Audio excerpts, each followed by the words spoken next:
आज आपण शिकणार आहोत मेथी पुऱ्या. चला तर बघूया कशा बनवायच्या. याकरता मी मेथीची भाजी घेतली आहे. कोवळे कोवळे पत्ते तोडून घ्यायचे आहे. पत्ते तोडल्यानंतर 5-6 पाण्याने धुवून घ्यायची आहे.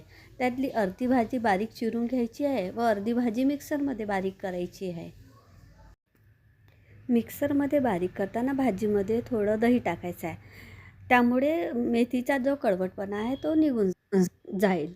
आणि त्यानंतर आपल्याला 2 वाट्या गव्हाचे पीठ घ्यायचे आहे. आता या पिठामध्ये आपण जे मिक्सरमध्ये बारीक केली होती मेथीची भाजी ती व जी बारीक चिरून आपण घेतली होती ती भाजी या पिठामध्ये मिक्स करायची आहे.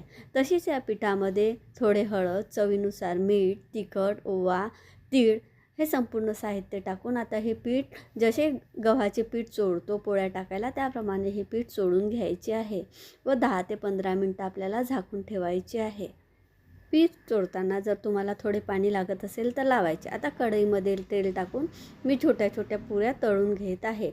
अशा प्रकारे आपल्या मेथी पुऱ्या तयार होत असतात. या पुऱ्या हलक्याशा गोल्डन होतपर्यंत तळून घ्यायच्या आहे.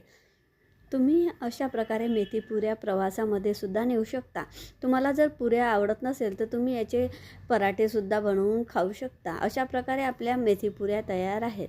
तुम्ही याला टोमॅटो सॉस किंवा लोणच्यासोबत, दह्यासोबत खाऊ शकता. अशा प्रकारे आपल्या मेथी पुऱ्या तयार होत असतात. तुम्ही करून बघा, छान वाटतात खायला.